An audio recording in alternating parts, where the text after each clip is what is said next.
welcome everyone. Thank you very much for joining us for the EV Summit Series for World EV Day. The panel today is e-mobility in US cities. And for World EV Day, this is really an exciting thing. And, you know, for me, it's really great to be hosting and moderating the panel today. One of the most important aspects that we see is what can we do to reduce our carbon footprint? And, you know, one of the things that we did for our family personally is that we were able to reduce our carbon footprint with our vehicle, buying an electric vehicle. And we happened to reduce that by 90% for our own personal vehicle. But we know that for cities, there's so many challenges going on today. So that's the thing that we want to address today. There's so many things around charging. There's so many things around ownership, what to do with parking, etc. And for that reason, we've got 5 experts today on this panel. One of the things that's really great to know today is that we have people from right around the world attending for World EV Day, and the amount of success that we've had, the amount of support that we've had from other companies and people sending messages saying, you know, this is great. We've really appreciated that. So with that in mind, let's get into the panel today. So the first thing I want to do is introduce our panelists. So firstly, my name is James Carter. I'll be the moderator today. I'm a principal consultant of Vision Mobility, and I'll be leading the proceedings today. The first panelist we have today is Asaf Nagler. He's the Senior Director of Government Relations for ABB.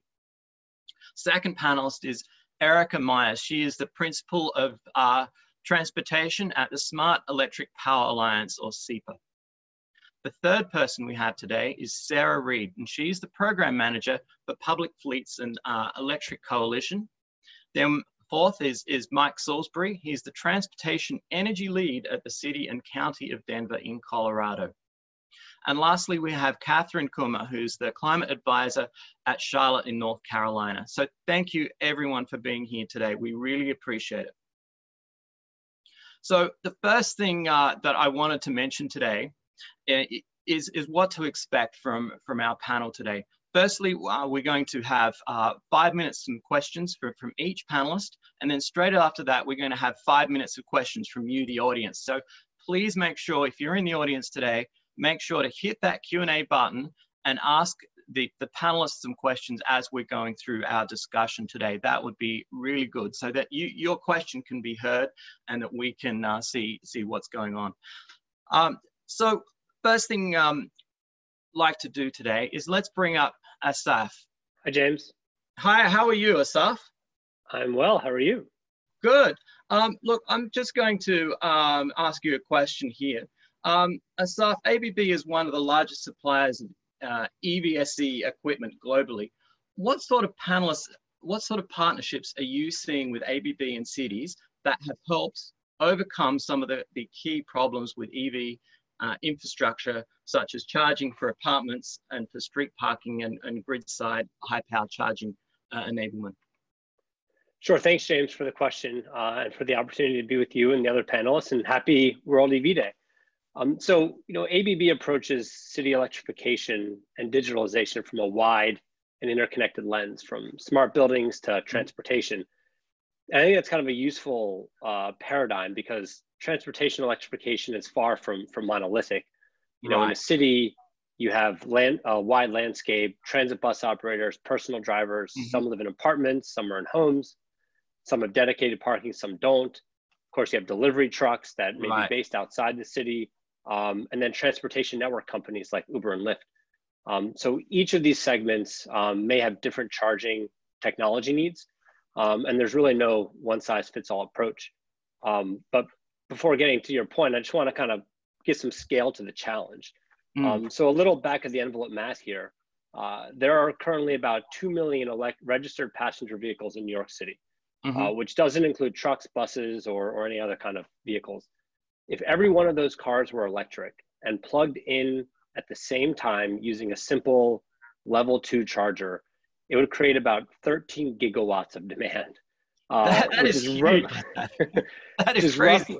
Yeah, it's about 13 nuclear power plants. Wow. So, of course, in reality, it would happen differently. Every car won't charge at the same time. There might be energy storage or managed charging, but it just gives you a sense of the transformation we're embarking on. And as much as it is massive, it's also going to be distributed, and so that creates some unique challenges. So as I think about transportation electrification in cities, three instructive principles come to mind. First is we need to address every segment of the transportation sector. Second, we have to do it collaboratively. And third, our approach must be flexible enough to evolve with the market and the technology. So to your specific question, one of the segments where we're seeing partnership with cities on e-mobility is in bus transit. So transit agencies are the first movers in urban transportation. For the past few years, we've been seeing them purchase a few buses here and there and some chargers. But now that they're getting comfortable with the technology, they're beginning to make larger investments. So that means purchasing buses in large numbers and thinking seriously about how they design and implement charging at scale. So these buses have big batteries, and you gather them into a depot. You need a lot of power. And importantly, you need a lot of power in a very small footprint. Real estate in cities is at a premium. So to meet these challenges, we've designed some systems where you can stack all of the power equipment above the buses in order to save some footprint. And we've also begun installing pantograph chargers that come down from the ceiling of the bus barn and charge each bus automatically as it pulls into the depot. And then you don't have to worry about plugging in the vehicle or any of those sorts of challenges. So, there are a host of other things cities can do as well. Converting their own fleets, EV-ready building codes, setting EV targets. And many cities, including some of the ones on the panel today, are already drafting their own transportation electrification plans. And so I think, again, as we kind of engage in this thinking and this vision, we got to keep these three principles in mind, which are that every transportation segment matters, and they should all get attention. So that's different types of vehicles, from passenger cars to buses and trucks, and different types of drivers, single-family homeowners to apartment dwellers. And equity in the e-mobility vision is really important to success. Of course, you can't work on every segment at the same time, but we don't want to artificially leave out certain stakeholders or participants. We have to collaborate, and we're seeing this across cities, which means bringing multiple stakeholders to the table. Manufacturers of cars, infrastructure providers, utilities, fleet owners, and of course drivers and riders, because they're the ones that live it every day. And we really need to evolve with the market. So for example, 10 years ago, no one was thinking about 350 kilowatt charging with liquid cooled cables. No one was thinking about 150 kilowatt pantographs coming down from the ceiling and automatically charging a bus. So we really need to be nimble in our approach to electrification, or we'll unintentionally hamper adoption. I have few examples of that if you like.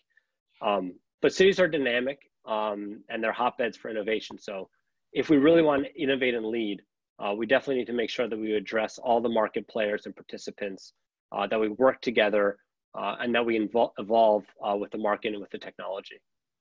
Yeah, thanks very much, Asaf. That's really important. We've actually got a couple of questions that have come in. So the first one that we've got in here, we've got Gilbert Castellan. Given the energy power demand in New York City for EVs, would our EV infrastructure require conversion to more nuclear plants? What are your thoughts on that? Or, is this something that's a little bit, on that side of the fence, and, ABB is kind of the bridge in the middle? What are your thoughts? Sure, ABB is involved in electrification all the way from, the distribution grid all the way to the vehicle. That power demand is theoretical power demand, right? For purposes of conversation, right? So obviously we'd like to see the generation portfolio go towards cleaner sources of electricity. The good news for EVs is that we know how to do that. Which is why converting to electrification is so important. The majority of new generating capacity, at least in the US, has been renewable with solar and wind. They've been growing drastically. And so in the carbon emitting generation facilities have been winding down. So I think the prospect is really good, but we're certainly going to need a mix of technologies in order to get there. Yeah, thanks, Asaf. The next question we have from Roger Atkins. There's a lot of new charging technologies that are coming up, and one of the ones that I know Roger's quite interested in is has ABB looked at high power wireless chargers, or there's others that are out there, for instance robotic. What has ABB been looking at to source those types of things? Are they available in the US? There's other trials going on around the world. What's the latest technology that you're seeing in chargers?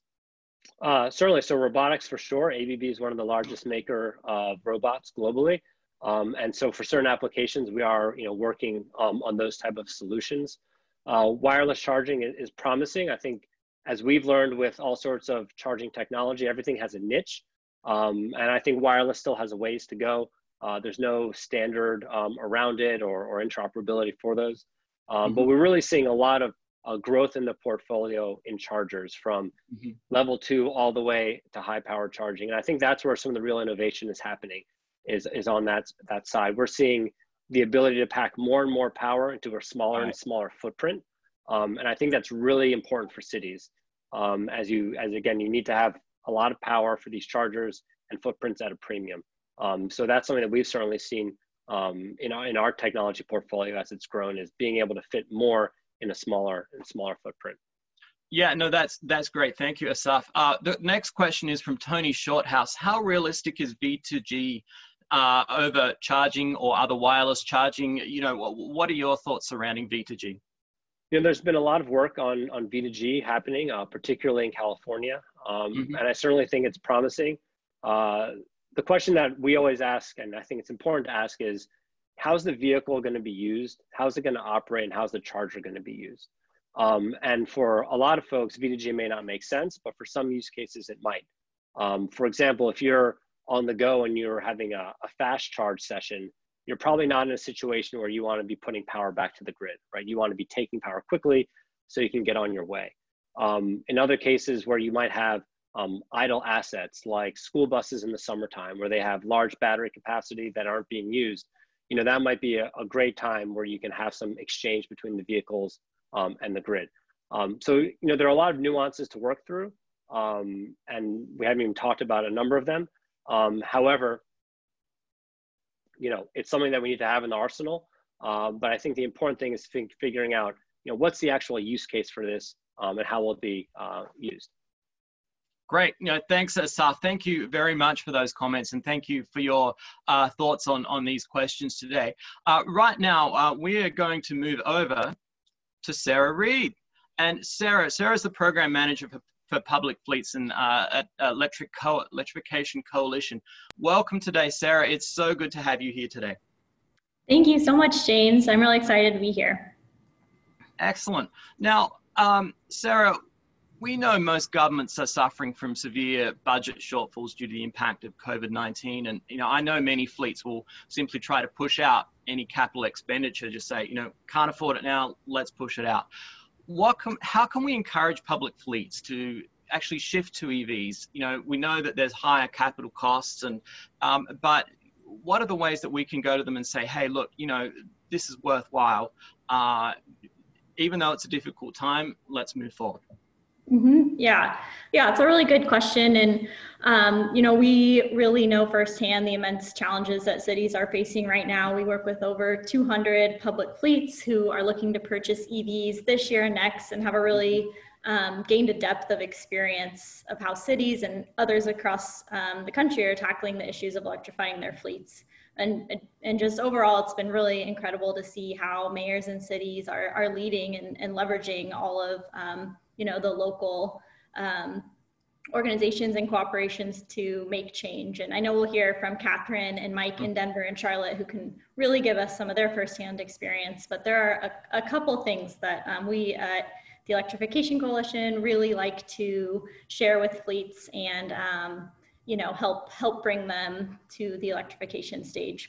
So I think the single biggest thing that a fleet can do is to calculate a total cost of ownership. And so this takes a look at how far a vehicle drives over the year, the local costs of gas and electricity. So it's really exact to where a fleet is, maintenance and vehicle costs.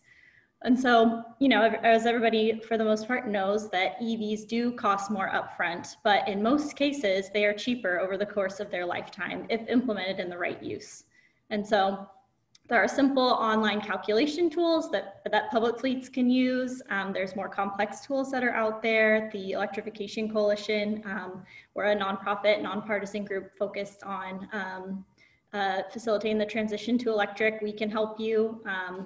And additionally, cities can also utilize their telematics data. There's software that's out there that can help analyze an actual vehicle mileage and cost and give that exact information to determine if an EV is the right fit. So there's a lot of different levels of going through this total cost of ownership calculation that can really kind of give the data to show the cost savings that are available for electric vehicles. And actually in Cincinnati, we did this with a telematics assessment with 11 vehicles and found that they would save $150,000 in operational costs and see a 17% reduction in average total cost of ownership. So that's an example that you know, really kind of showcases the exciting things that can happen if you do that kind of calculation. Very cool, Sarah. Just before we go on, I just really want to encourage the audience to send through questions, because I know Sarah's got so much experience here. And one of the things that, you know, you just said that really struck me was that $150,000 number, to be able to go to another, you know, public fleet and say, hey, you know, you can save 150 grand over, you know, X period of time that you have these vehicles. What are fleets saying to that when you come up with these numbers about these savings in total cost of operation? It's really exciting. You know, it really kind of showcases to all departments across the city where the savings are, and can really just give that confidence in the decision-making process with the sustainability manager, the fleet manager, the procurement folks. So just all across the city, and you know, also gives mayors those numbers that they can really showcase what kind of good changes they're making for their taxpayers. You know, for air quality and money saving and all of those good things. So, you know, it's all very exciting. And I think that having access to that kind of information is really pivotal for cities that are looking to transition. Totally. I'm sure if you go into those managers and say, look, you know, I have these savings, then they can go to the mayor or to the, you know, I guess the people who are voted for, and, you know, they can show these, you know, what they've done. You know, that's a real winner for everyone, right? Yes, definitely. And something else too is just being able to make those numbers very specific to an actual city. So like I said, taking into account, you know, I'm in California, my electricity cost is very high, but so is my gas cost. So like really having just those local metrics as well to highlight the exact example. Yeah, very cool. Like, this is a question from Patrick McGuinness. Do you see advantages to either carrot or stick approaches when transitioning vehicles, particularly say diesel trucks to electric trucks in ports or, you know, specific areas within the city? What do you see in when you're applying that sort of understanding to public fleets? How does that work for you? Yeah, so something else that I wanted to point out that kind of relates to this question is something that cities can also do right now in a time of budget shortage is this EV first policy. And so passing policies that support EV adoption, even if they don't have the purchasing power this year, to set them up for success in the future. And I think that kind of relates to the carrot idea. And so as an example, and I know, you know, Denver and Charlotte are great examples of this. And then also in Albuquerque, we just worked to pass an EV first policy for them, which is basically an innocent until proven guilty model for, you know, they have to purchase an EV unless they prove that they need a gas vehicle for, you know, there are uses, generally public safety, a vehicle that needs four-wheel drive or it goes over, you know, high clearance for a certain kind of terrain. It drives a really, really long distance every day, all of those kinds of metrics that are set that are for the city. And so that really sets the city up for success. And I think within an actual city, it's more about those kinds of policies and kind of less about a carrot and stick approach, because for a public fleet, they really need it to work for them, and the budget is a really big concern. You know, you can't spend more money than you have at the local level. And so in California particularly, you know, there are a lot of rules and regulations about transitioning fleets, but there just is a need to kind of actually make it happen on the local level. And so we're really interested in helping the cities and counties and universities and all kind of public fleets make it realistic for them, because they need the knowledge and the money to do it, or the understanding of how the budget will play out. Yeah, totally. I have a question again from Tony Shorthouse here. Is there any noticeable anxiety about switching fleets to EV due to charging or power grid infrastructure, or, you know, what are those issues that you see coming up that you know, you regularly have to say, you know, I know this is a concern, but this is how we address it, or this is why we address it. What are those key concerns that public fleets come to you with? Yep. And another kind of cool thing about the project that I manage, the Climate Mayor's EV Purchasing Collaborative, is that we work with these 200 plus fleets. And so we have a really good idea of what challenges others are facing, and can facilitate peer exchanges that really kind of help fleet manager to fleet manager, or whoever it might be, discuss those challenges and understand, you know, from like a trusted peer, in addition to someone like the Electrification Coalition. And so charging infrastructure, you know, that is definitely a big challenge.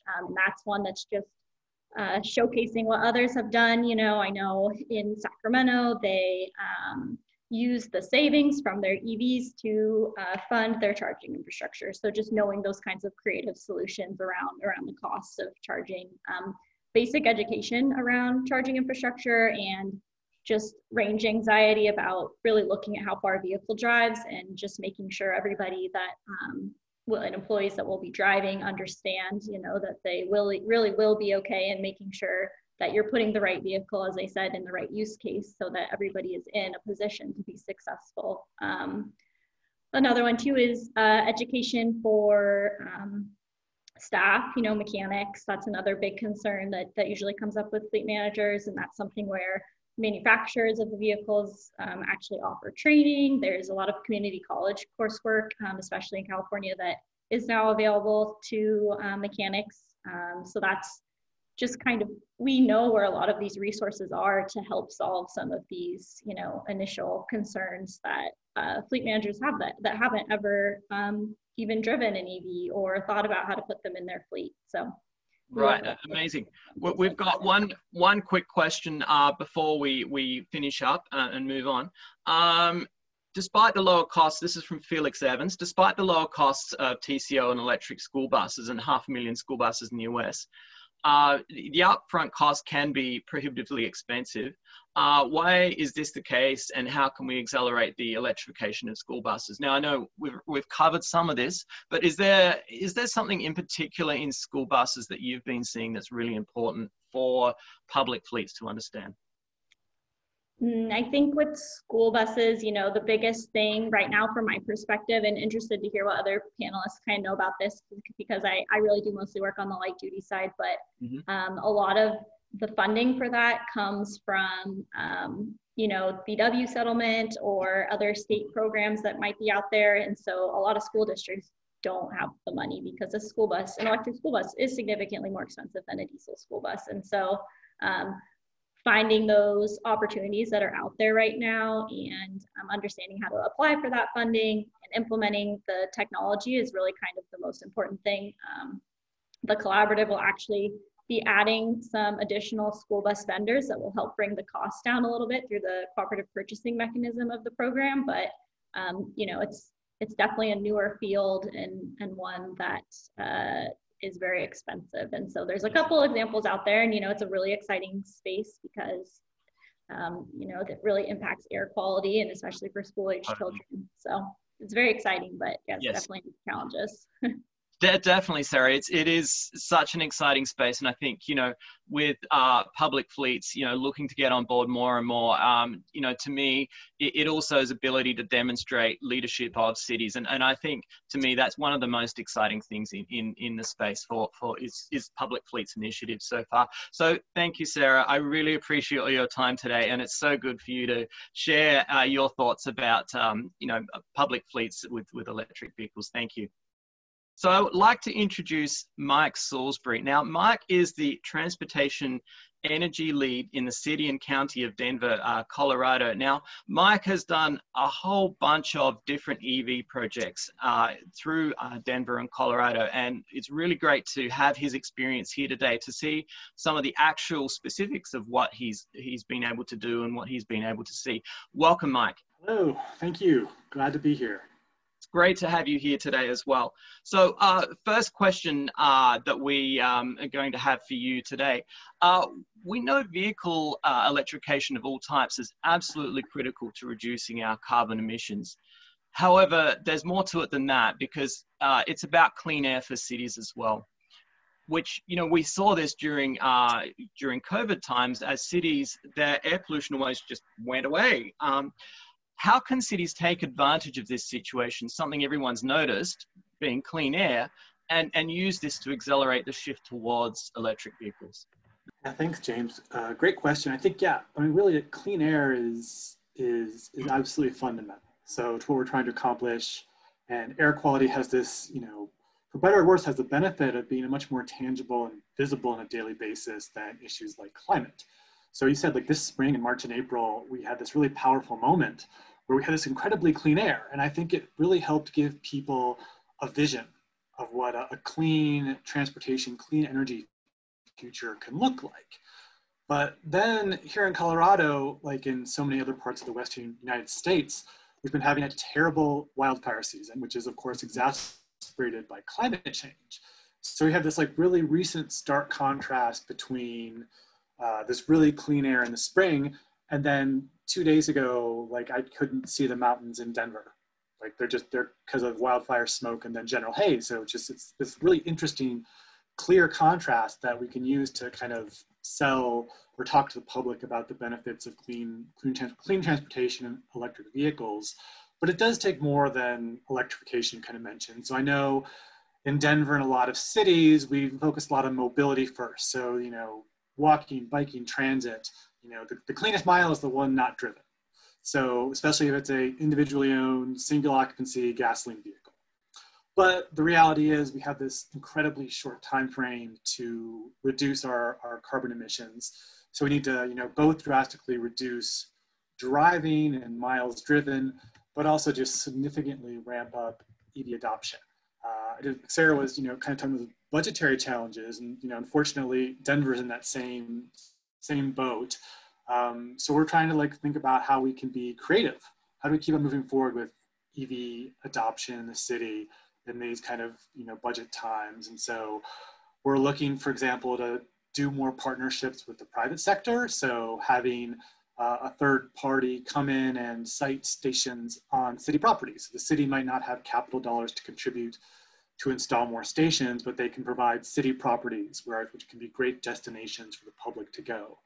We're also trying to partner as much as possible with our electric utility, Xcel Energy. They're developing a whole bunch of great programs around supporting charging stations. So we're trying to work with them to reduce our cost and like make sure our capital dollars that we do have stretch further. But it's a tricky time. So I think with trying to figure out what the new normal is in transportation in this kind of COVID world, and one thing we try to think about is trying to make sure that as these transportation needs shift and are changing, that we're trying to meet people where they are for their mobility needs. So it's interesting. We've seen a lot of challenges in that people are less likely, or lots of less transit ridership. So that's a big challenge. So we're also trying to think, are there other mobility opportunities? So things like electric bicycles have seen a big uptick over the last few months. Also, even electric car sharing has been on the rise. We're working on that in Denver. So I don't know, there's lots of different pieces, but yeah, we're really trying to like do everything we possibly can to keep on pushing forward, keep all our programs running, and just trying to be creative and flexible as we can so we can kind of get to that cleaner air future that we briefly got to experience this spring. Yeah, no, thank you. Thank you, Mike. Before I go on, I do want to ask the audience, please make sure you submit your questions for Mike. There's so much knowledge that he has. So please throw some questions down on the Q&A and let's ask, let's tap into this deep knowledge. So the first question I'd like to ask here is, does Denver actually have some unique challenges to EV adoption? Perhaps it's cold, perhaps it's, elevation. Are any of them challenges that you see?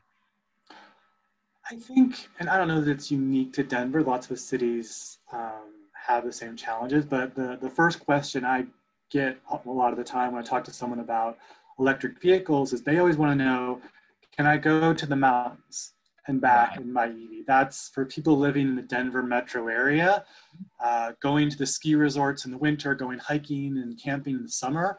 Like, that's why so many people move to this area. So that's, I think, certainly not a unique challenge, but certainly that's one of the first questions we get from people who want to buy an EV. They're like, well, I'd like an EV, but can it take me to, the ski resorts in the winter, and can I get back? And so making sure, we are partnering as much as possible with those destinations outside of the city. So people obviously don't stop driving when they hit the Denver city limits, but making sure that we, as much as possible, are making sure we're working with state and private sector to put charging stations along highways, at destinations in the mountains where people go, so that they kind of have that assurance that they can make kind of the most important trip for Denverites and people living in the area, that most important trip, making sure they have the confidence to make that kind of like fundamental trip of their lives is really key to EV adoption in Denver, I would say. Actually, one thing I did see a little while ago on YouTube was a YouTube channel that's based in Denver with their EV. They actually started at the mountain, and then by the time they got back into Denver, they had more range than when they started because they went down the mountain. So I thought that was pretty cool. So now, next question: do you see any political divide in EV adoption? Obviously you have to work with both sides of politics. When you're spreading the message of EVs, how do you appeal to different sides? I think, Sarah, I think it was hitting on some of there's so many different benefits to electric vehicles. My work focuses mostly on climate. So that, for better or worse, has become a kind of a political issue. Right. For worse, it is. But as I was saying, like the clean air, we look at, say, polling in the city of Denver, environmental issues that are important to people. Clean air is, always looks a lot better. More people say they are really concerned about air quality. So we definitely broadcast that message a lot, the clean air benefits of electrification, because I think that message resonates to just about everyone. Everyone can look out and see the days in Denver in the summer where you can't see the mountains. And they know that's not good. I'm breathing that. My children are breathing that. So, that's obviously a message we use a lot and talk about. And I think then, the economics are always helpful too. I think there's lots of different messages. And I think we do, while a lot of people in Denver are very concerned about environmental issues and climate, we recognize that's not everybody. And so we kind of try to push all those messages out there, and we do kind of target that message. If we know we're going to talk to different groups of people, we might, emphasize one message more than the other one. Totally. Now, question here from Jim Peck. Has Denver looked at supporting the electrification of contractor fleets by providing incentives such as more points on an RFP, such as, say, submitting for garbage trucks or other city tenders that might happen? What happens in that process? So I think that's something, it's interesting. We're looking right now at a kind of a micro transit project for next year in the city, and we're trying to figure out how can we make sure that project, as much as possible, is electrified. So that's something we're actually working on. It's funny you kind of asked that. We're working on an RFP right now to think, okay, how can we put a system in there to incentivize whoever that operator is going to be to electrify? It might not be the only, it's not the deciding factor, but it's part of the equation when we're trying to provide these contracts and looking at, can we encourage people who are bidding for city work and things like that to use electric vehicles. And then, I think our role also in that is to try to support them by making sure that there is, more infrastructure available for charging and help them get through, their own process. If they're a private company, how can they get access to charging? And there's grants already available in Colorado, but we also work to help, your average company doesn't know how the grants work. So we always are very interested in partnering with them and like helping them through the grant process so they can, get the incentives that are out there already. Very cool. Well, Mike, thank you very much for all your thoughts, and we really appreciate your time today to tell us a little bit about what Denver's doing. So thanks again very much, and appreciate your time. So our next panelist today is Catherine Coomer, who's the climate advisor for Charlotte of North Carolina. So thank you very much for joining us today, Catherine. Yes, hello, James. Thanks for having me. Happy World EV Day. Happy World EV Day indeed. Thank you. So I have a question for you here. You mentioned that cities have the opportunity to influence and inspire the cities in the move towards vehicle electrification. What are the most inspiring programs that you've seen cities implement, and how have you seen people respond to it? Yeah, and James, it's this opportunity that was actually the key driver when accepting this new role with the Bloomberg Philanthropies American Cities Climate Challenge and the City of Charlotte. So just to give you a little bit of background, the Climate Challenge is 25 cities that are doing just that, influencing and inspiring. Denver and Charlotte actually being two of those that you were hearing about today. So I'll certainly get to your core question on inspiring programs. I've got to acknowledge that first, that internal action is a key step to getting to these programs. You heard Mike and Sarah both talk about policies and budgets, and these cities in the Climate Challenge are quite frankly leading by example. And I believe that is one of, if not the most important things you can do as a city is, show your citizens that you are stepping up to the plate and truly working to do, what you've said you're going to do, what you've committed to do. That's step one. And then step two is, meeting your communities where they are and then empowering them through education on these new technologies, because let's be honest, we are all continuing to educate ourselves on these new technologies hourly as they continue to evolve hourly.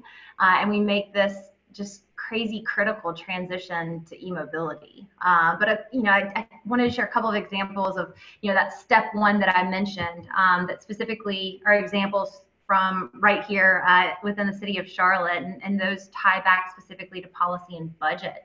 So, the city of Charlotte put their Strategic Energy Action Plan, which is also referred to affectionately as the SEAP, into place in December of 2018 after it was a unanimous vote by City Council, which was really awesome. And this plan calls for city fleets and facilities to be powered 100% by zero carbon sources by 2030, so 10 years. So earlier this year, in the heat of the COVID crisis, the social unrest that we had here in Charlotte, as I know many cities had in their backyards as well, storms and earthquakes, because yes, we had an earthquake in North Carolina, first time ever, or at least in 100 years, I think, something along those lines. The city, under the city manager, Marcus Jones's leadership, they signed into action its first ever AVL policy and its first ever sustainable and resilient fleet policy. So very similar to what Sarah was talking about, like in these policies, it's mandating that departments transition to electric using a TCO that we actually developed with the city to be able to justify why you're going to have that upfront expense be more expensive than your traditional fossil fuel powered vehicle. These two policies, they're setting the foundation for city fleets, and specifically the city of Charlotte's fleet, to make that transition to 100% electric over the next 10 years. Yeah. You know, the city also approved a budget, again, in the heat of the COVID crisis and all of the other things going on, of $3 million for sustainable infrastructure. You know, $1 million of that is going specifically to the purchase and installation of 38 additional level 2 charging stations, which is going to take the total number of city charging stations to 90. And the city also approved an additional $740,000, again, after utilizing that total cost of ownership to, you know, justify the investment, to transition 27 gasoline-fueled vehicles to 87, which will leave the city of Charlotte with a total of 42 by next year. But I can't leave out the city's transit agency, who is just beginning and embarking on their first battery electric bus journey, with the piloting of 3 different OEM bus models to occur, and this is really important, on opportunity corridors soon. Because I think the other important thing to highlight, and, you know, what are some of the most inspiring programs, are programs that connect equity to the environment. But to finally get to answer your question, one of the most inspiring programs I've seen to date, and of course it happened in my Queen City, the city of Charlotte put on a quote unquote electric avenue last year as part of National Drive Electric Week.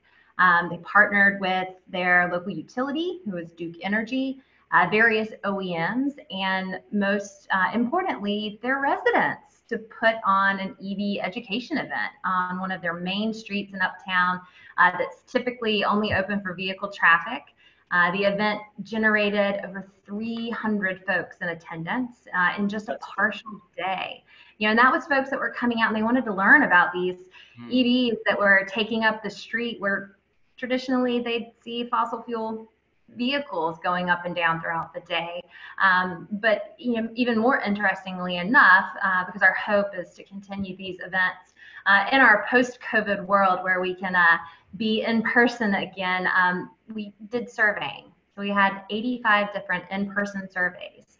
And these surveys, these engagements allowed us to better understand our community's thoughts and concerns. There are, you know, barriers per se, or roadblocks on, you know, why they're not purchasing EVs, or why they are purchasing EVs. So again, it's really an exciting opportunity to be able to work in cities because of the ability cities have to inspire and influence. And it's getting your house right first, right? It's the internal piece, which, you know, a lot of our cities within the challenge are doing from a policy and a budget and an ordinance standpoint. And then it's going out and it's educating the community, and, you know, most importantly, meeting your community where they are, and just empowering them to know that they can do these things too. They can make these switches too. And here's how.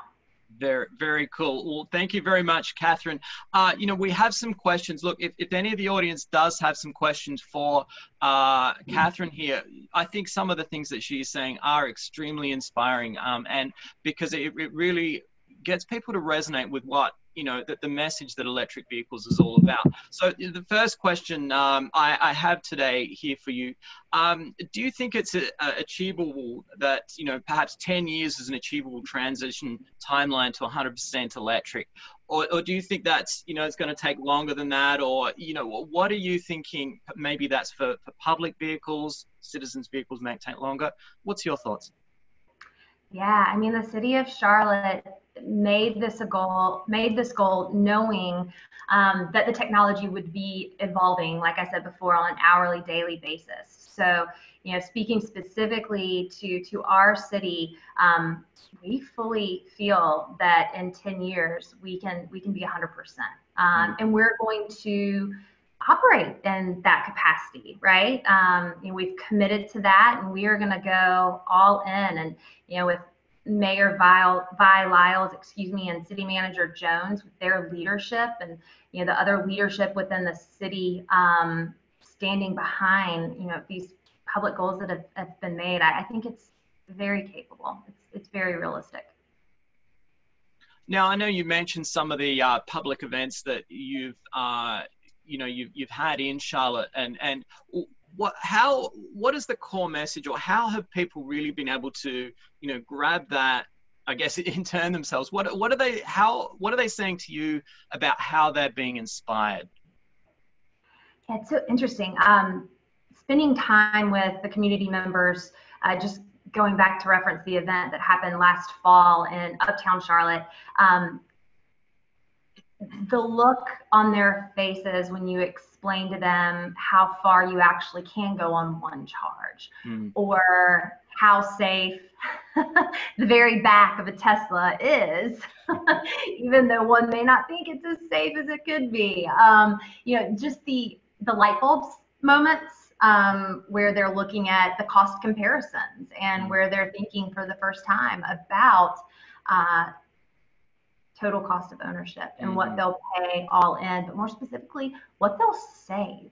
And then also what they'll save as it relates to carbon and greenhouse gas reductions, like providing equivalencies and making those equivalencies ingestible for someone who may not think about carbon and greenhouse gases and CO2 equivalent on a daily basis, like I tend to do on occasion.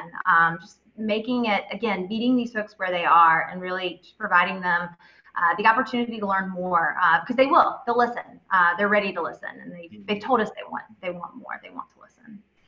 So here's a question. I know when I talk to my kids and their friends, that there's some resonance about electric vehicles that really resonates with them. Can you see what, as the last question today, what have you seen with kids and how do they relate to that? Oh my gosh, James, this is probably because you heard my kids on the last time we had a prep call. You know, I have some familiarity with kids. And I, of course, am going to reference my 9-year-old son who just yesterday was in the back seat, and we drove by a fossil fuel vehicle. And he said, "Mom, why are these cars not electric yet?" And I said, "Buddy, well, you know, they just are, I don't know, Will." And he said, "Well, that's just not a good answer. Like, you should know the answer to this, and they should be electric vehicles." So with that, I will say that generation, they are watching us, and they are eager, and they want to learn too. So I would say not only is it an opportunity for cities to inspire and influence, but you know, it's also a responsibility. But I would say it's a responsibility of all of us to ensure that they have the life that they deserve in the future. Absolutely, and I think that's what it's all about, and it's really great to see, you know, both kids and adults being inspired. So thank you so much today, Catherine. We're really happy to hear about some of the really important things that Charlotte has done and is doing, and we really wish you well in contributing to the future in Charlotte in that way. So thank you. So our next guest today is Erica Myers. Welcome today, Erica. It's just wonderful to have you here. Thank you so much for having me. I really appreciate it. It's good to see you again. Now, we have a question here for you. You've said that electrification is the opportunity of the century for utilities. What are the ways that you've seen utilities in cities position themselves to take best advantage of this coming market growth? Now, before I get to your answer, I just want to make sure for the audience out there to make sure that you're asking questions for Erica. She's very much an expert here, so I'd please send them in to us. So thank you, Erica. Well, thank you so much, James, and I'm really pleased to be part of the World EV Day. I think this is such an exciting opportunity for all of us to share the love that we mutually feel for electric technology. I personally, this last weekend, took the plunge. I sold my second gas car, and now we only drive all electric. And I'm really excited about that. It's been something 3 years in the making. And, you know, it took a lot of time to convince my spouse that this was a good thing, but we eventually got there. And so, you know, I see this as the most exciting period in transportation, and the next decade is going to be really remarkable. Utilities we see as emerging industry leaders, and in 3 ways we think that they play a very pivotal role in the future of transportation electrification. First, as a trusted energy advisor. Second, they have to think about being the future fuel providers, so making sure that the grid is ready for all of these new vehicles. And then third, we see them as a co-investor in the future of EV charging infrastructure. So drilling in a little bit more into these 3 points. First, as it relates to the trusted energy advisor, a lot of people typically go first to their utility if they're going to be doing anything related to electricity, right? So making sure that their customers have the information, the tools that they need to make smart purchasing decisions. So we see within cities, utilities taking on that role of guidance for transit agencies, government fleets, as they're converting their fleets over, educating them on everything from rates, demand charges, specifically, for example, time of use rates, how much it's going to cost to interconnect that new charging load, how that will impact their bills ultimately. Second, we see utilities providing advice for large corporations on things like workplace charging and sustainable energy, also for multi-unit dwellings or other large complexes of that nature, making sure that they understand what that impact will be for them and where they can potentially site the chargers to minimize the cost for integration. Third, we also see utilities incentivizing individuals through either direct rebates for things like chargers or even the vehicles, and providing that kind of additional catapult to make them, see the opportunity and switch. As it relates to grid readiness, we see, similar to what we've seen now with the oil industry, you got to make sure that the fuel is there, it's reliable, it's affordable, and in the case of electricity, that it is clean energy. And there are huge opportunities in terms of the load growth. The projections showed that by 2030, here in the United States, we'll see roughly 11% annual increase in electricity consumption. But it's really critical that we take into account distribution and transmission planning to make sure we have access to that energy, especially in cities which are typically urban and the infrastructure is underground. It's going to be more expensive to upgrade those systems. So we are preparing well in advance. So making sure the forecasts are correct, and that's going to rely a lot on lots of different people participating and providing that information to utilities to make sure they have that access. And then second, we're going to need to figure out a way to minimize on-peak charging. For those who aren't familiar with the term peak load, that's essentially roughly 100 hours a day when everybody has all their electricity devices turned on, and that's what we typically make our grid system prepared for. So we are preparing the grid for those 100 hours a year.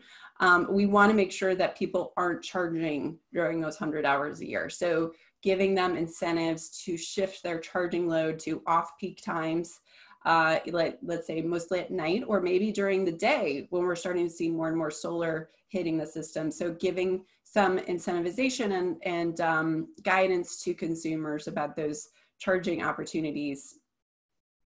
As it relates to the third piece on co-investment, the Brattle Group recently published a report in June that showed here in the US, by 2030, we're going to need somewhere between $75 to $125 billion of investment to accommodate 20 million EVs by 2030. That's a huge amount of investment. We see utilities as coming to the table and providing some of that funding. So far, utility investments that have been approved by regulators are equivalent to about $750 million. So that infrastructure can be made available today for communities and cities for things like multi-unit dwellings and public charging infrastructure, workplace charging. And there are more proposals out there that are being considered, but we do see that utilities will play a major role in helping the industry get the infrastructure that we absolutely need to give people the confidence to make the switch to electric, that they won't get stranded and that they have access to reliable and affordable power. So thank you very much, Erica. We do have some questions. The first one today is from Audrey Wang at Gosselin. How do we make passenger EVs more accessible, or should we be focusing on the transforming the paradigm for people moving among cities, increasing public transportation accessibility? Obviously there's this dilemma going on, or, what is the future, and I know your work has been with electric vehicles, but, also in needing to encourage transit as well. What are your thoughts? SEPA has called our focus on this pathway transportation electrification for a reason. We see it's not just light duty, it's medium and heavy duty, on-road and off-road.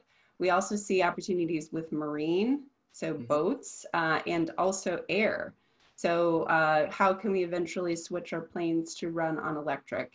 And SEPA's vision is that we will have completely decarbonized our transportation sector by 2050. So in the next 30 years, everything needs to shift to cleaner forms of fuel, not just in light-duty passenger vehicles. So I completely concur that this is not something that happens one at a time. It all needs to happen in parallel, which from a utility perspective makes things a lot more complicated. But also for me and for many others in the industry, it's very exciting. Absolutely, and it's very exciting for me too. Question from Patrick McGuinness here. Some monopoly utilities, particularly in the South, actively fight against distributed electric generation. How can this be worked through and reversed? You know, obviously there's politics involved here. You know, obviously there's other behind the scenes things, but, you know, encouraging electric vehicles and encouraging utilities to work through this. What have you been seeing? So, as it relates to conflicts locally, I have a very strong feeling a lot of these conflicts come from fear.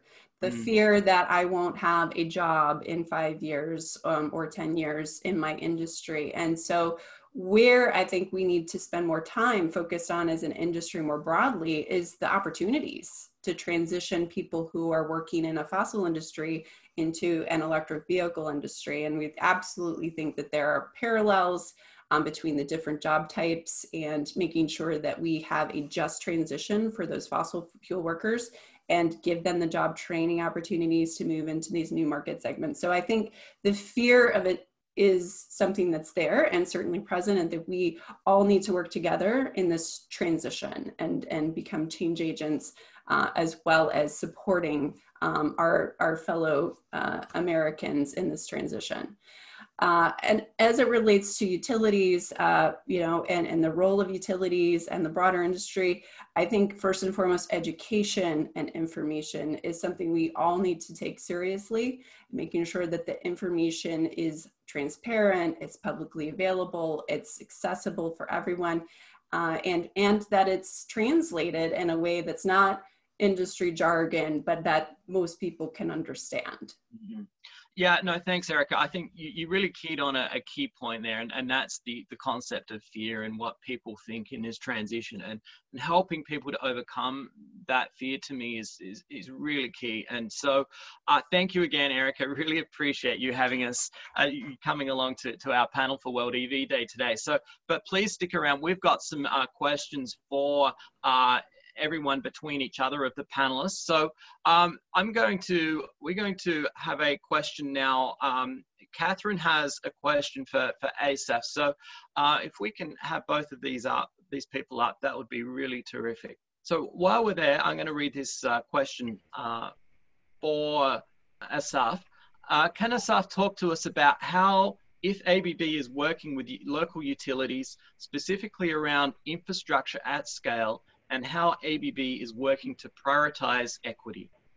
Certainly, you know, ABB works very closely with our utility partners, and we provide electrical equipment beyond just the charger going all the way to the distribution system. And so we work with them as they kind of think through the challenges that they have for, you know, bringing electricity and electric vehicle charging to all aspects of the community. You know, I think the area where we see the most impact from an equity perspective these days really is in transit.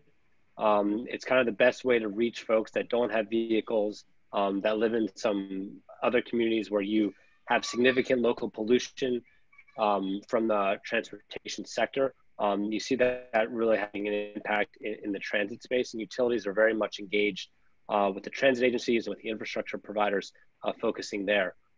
The other area we're actually seeing a lot that I think impacts equity is in the port sector, which is slightly different from the service transit space, but ports are typically very poor quality, low air quality areas, and there's massive opportunity for electrifying ports. ABB has been doing it for decades. but we're also seeing more and more of it happen now for the vehicles that operate in port, moving the cargo out on drayage, and a lot of programs are happening there to electrify those vehicles. And then also actually the ships themselves. So we're electrifying ferries throughout the US and the world, and other forms of transit too. So, I think those areas are kind of where it's starting from the equity perspective, but I do think we actually have a long way to go, particularly addressing multi-unit dwellings and some of the other areas where there is an imbalance. Yeah, excellent, Asaf. Really appreciate that. The next question I have is Sarah from Mike Salisbury. Would be good to know about the value of having an internal champion within the city. Mike, what are your thoughts on having a champion within the city that promotes electric vehicles? I think it's absolutely critical. I think having champions, I guess I am the EV champion in some ways, and that's super helpful. I'm lucky that I get just to work on EVs with my city work, but it's critical to have champions at all across the city. And I think that's part of what it's been great working Denver as an American Climate Cities Challenge city like Charlotte. And so we've had some support from them. And it's really about building up champions across city departments. So it's not just me and my Office of Climate and Sustainability talking about EVs. It's someone in our transportation department, someone in our general services department, people in our fleet program, and then on up to different elected officials. I think obviously having them be really engaged and excited about electric vehicles is absolutely fundamental, because at the end of the day, no one does anything because Mike Salisbury tells them to do something. I rely on those relationships I build with other EV champions, but also getting our elected officials who are really at the head of this to also be excited and to really show leadership and encourage other people across the city to, do more with electrification. Very cool, thank you. Now, Sarah has a question for Catherine here on advice that she would give to cities starting out. Sarah, can you read that out for Catherine? Yes, I'm just always interested, Catherine. You guys have done so much, and you're not a San Francisco or a New York, and so would just like to hear what advice you'd give to a city that's just getting started down this path to their fleet electrification or broader climate goals. Yeah, absolutely, and I'm glad you made that point, because a lot of times when we have conversations with other cities, specifically cities on the West Coast, they often have that moment of, wow, what? 90 charging stations? You have a policy in place too? It's, the jaw drops a little bit, and they can't believe that, I'm not going to say a small city, because it's definitely not, with 800,000 plus moving on a regular basis. But the Queen City is growing, and its electrification efforts are growing. And so the advice I would give to cities that are starting to build their program and start their program is, you got to make your first step. Make your first step. Make your first move. It could be a small move. It could be a huge move. But move. Don't just talk. And talking is good, don't get me wrong, but you have to move. There has to be action, and until you take that first step, you won't know and you won't do. So that would be my greatest advice. Thank you, Catherine. And this time I have this question is from Asaf to Erica, and it's surrounding the impact of COVID on electric utility investment in transportation. Asaf, can you ask this question to Erica, please?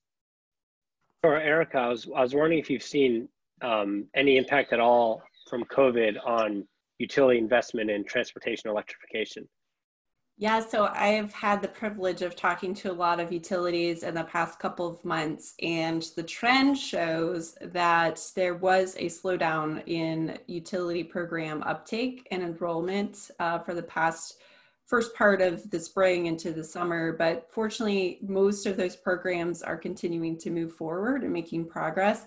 With the exception of workplace charging, I don't think that's a surprise for anyone here on the phone. The workplace charging programs have definitely had an impact. And then similarly, any programs that involve the utility coming out specifically and installing infrastructure, those programs have had an impact also. Because I think of concerns about, you know, proximity to contractors and things like that. We have seen though that public infrastructure, that we saw a slowdown in charging, that has picked up through the summer. So fortunately, some of those public charging investments are being utilized at a higher rate again. So I'd say things are moving ahead. Utilities are still putting together their regulatory filings and working with their boards to get investments approved. That has not slowed. So I'm feeling very optimistic. Thank you, Erica. Much appreciated. Now, Erica, if you can remain on, I know you've got a question for Mike here, and I know it's a similar question, just building on from what you've said. If you can read that out for Mike. Yeah. So hey, Mike, I'm curious to know if you guys have seen any impact in passenger light duty vehicle sales for EVs. Because I know that Colorado is really leading the way in new vehicle sales nationally. I'm just curious to see how consumers in your region have responded. Yeah, thanks for the question. It's an interesting one. I think that it's we've been seeing, obviously when COVID first happened, there's a pretty big dip in all vehicle sales. I know that Colorado is dramatically different than the rest of the country in that sense.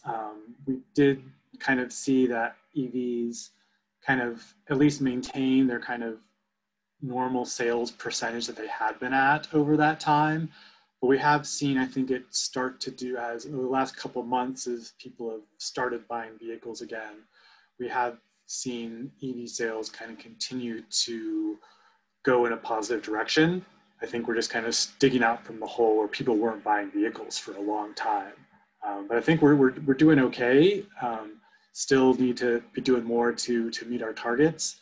But I think it's moving in the right direction in Colorado as far as people are ramping back up again. Very cool. Thanks, Mike. Now,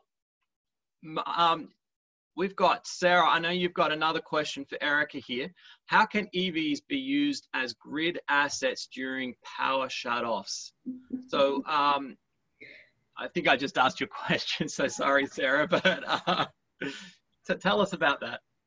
Yeah, so I think that all of us are thinking about how can we take advantage of this like 60 kilowatt battery that's sitting in my car right now during all these shutoffs that we're hearing about in California and elsewhere as it relates to recent weather conditions.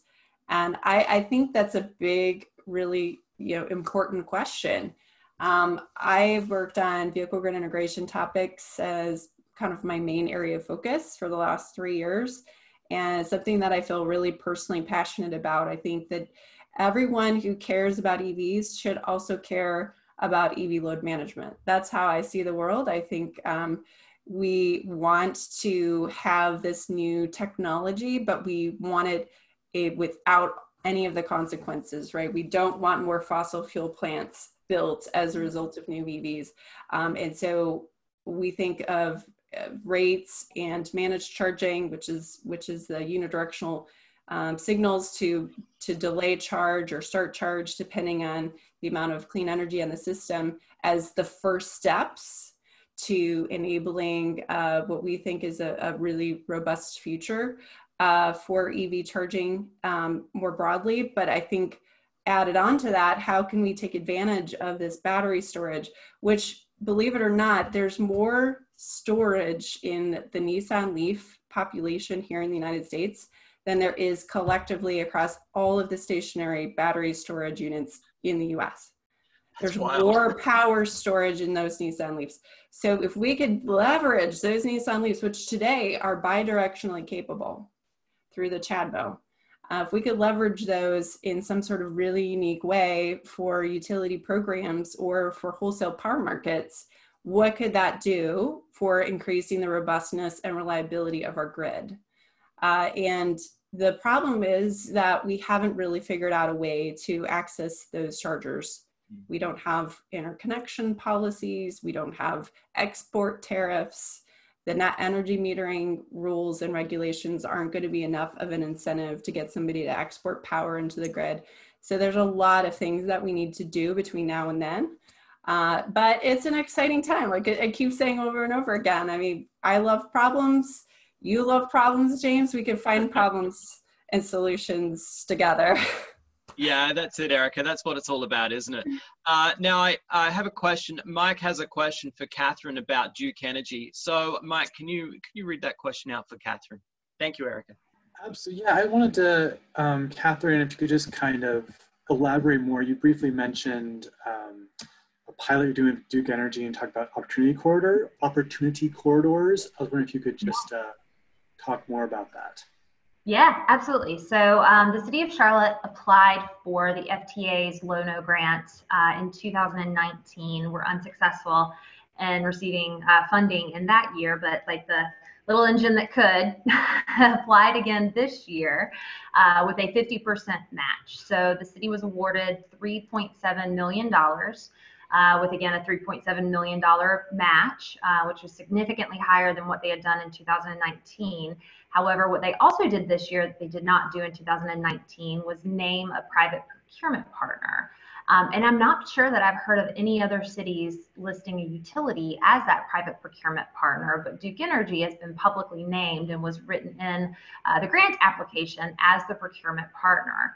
And what the plan for Duke Energy is to actually procure 3 different OEM buses. So to be determined on what the OEMs are, but the hope and the goal is to be able to test those 6 buses, the 3 different manufacturers, on an identified opportunity corridor, which is where we need clean air the most, between our uptown area and the Charlotte Douglas International Airport, which actually if they have not received their buses, they're getting their electric buses pretty soon here. So. Very cool. Thank you, Catherine. I know, Catherine, while you're here, you've got a question for Mike about EVSE installations in low-income communities and ride-sharing and connected things. Please ask Mike those. Yes, I have read enough to be dangerous, Mike, and would love to learn more from you on how Denver is using that CARES funding to put EVSE infrastructure in low-income communities, excuse me. Sure. Thanks, Catherine. Yeah, we were really excited. We applied, and my office in the city applied, and through the city of Denver, we got some funding through the Federal CARES Act to implement an expansion of an electric car sharing program in the city of Denver, focused on under-resourced communities. These are, looking places where we have different equity maps of the city that are kind of under-resourced, don't have great transportation options. So what we're trying to do is we're working with a local nonprofit car sharing company that's really excited about electrifying their fleet of vehicles. And we are going in and putting in some stations and then helping them purchase the electric car share vehicle. So it's going to be going into 5 different communities in the city of Denver. And we're in the stretch of moving extremely quickly. For anyone who is familiar with lots of city governments, doing a project like this in like 4 months' time is kind of nuts, but it's kind of fun and interesting. And as you were saying, Erica, just give us problems and we'll find ways to get around them quickly. But it's a really exciting program, and it gets to the idea of like trying to figure out how we improve mobility for all of Denver residents and really focus on supporting people who don't have as many transportation options, who don't own their own individual vehicle, and also who might be a little hesitant to be getting back onto transit in this kind of COVID world we're in. So it's a super exciting project, and we're really, looking forward to actually getting them implemented by the end of the year. Fingers crossed. Thank you very much, Mike. I really appreciate that. That's some great news there from Denver. Now, I know Erica has a question for Asaf on high power charging. Erica.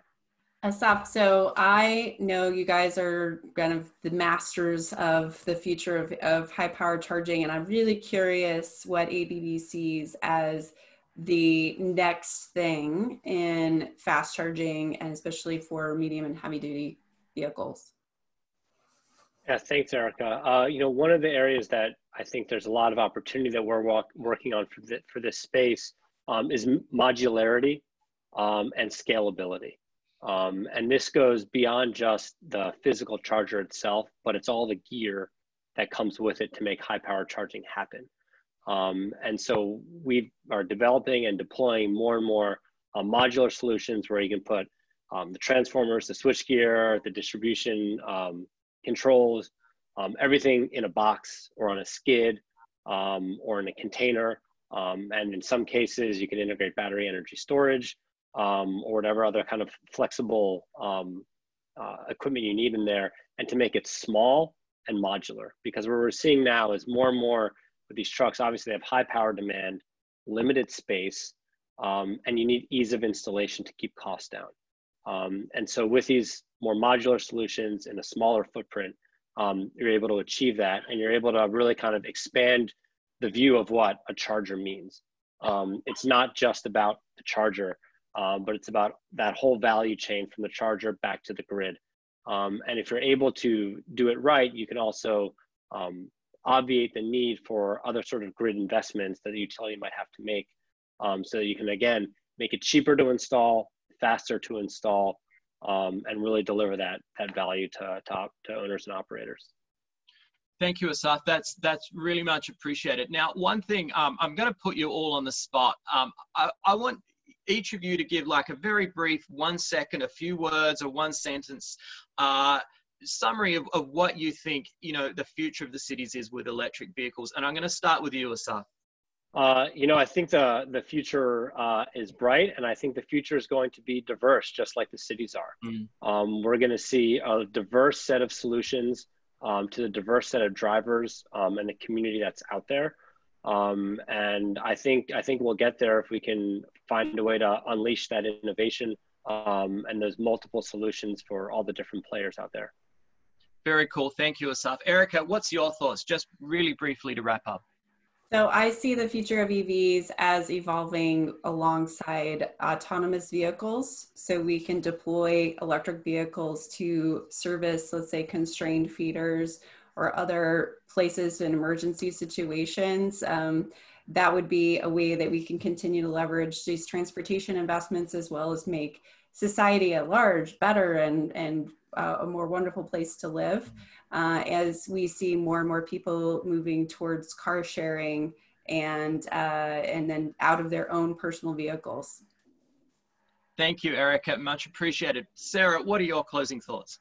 Yes, I totally agree with Asaf on the innovation and the creative solutions piece. That's really important. And then also just to add something on seeing the market continue to grow and fit the needs of cities. One thing that we hear a lot is just waiting for that electric pickup truck. So, once those kinds of options are available, we'll really continue to see this take off in fleets. Very cool. Thank you, Sarah. Mike, what are your closing thoughts here today? Really excited. I think the big theme I want to hit on is it's all going to be built on the partnerships that we have. We cities, we're not going to do this alone. Absolutely not. So working with people like Asaf in the private sector, but working with, utilities, other private businesses who are part of this, other government entities, nonprofits. There's so much that needs to be done, but I think we all are getting better and more innovative in how we work together to bring all the dynamic change we need to bring to get the EV numbers where they need to be. Very cool. Thank you, Mike. Catherine, what are your closing thoughts on cities with electric vehicles today? Yeah, I think the future of cities is electric, but I'm most excited to continue seeing the intersection between not only sustainability, environmental issues and social issues, but electrification and equity, same thing, right? So the example that Mike gave us with the CARES funding going into low-income communities, I am most hopeful for the shift, the potential shift to come and how we're thinking about electrification and how we connect it directly back to those communities that need it the most. Yeah, very cool. Well, thank you very much for closing up there, Catherine. I want to thank everyone here today for their, amazing expertise in the electric vehicle space. And, what a great way to celebrate World EV today. And, I think there's so much insight on the way we can move forward and what we can do in the future. So thank you to Asaf. Thank you to Erica. Again, thank you to Sarah. Thanks again, Mike. And thanks, Catherine. It's been great to have you here today. And what a great discussion we had.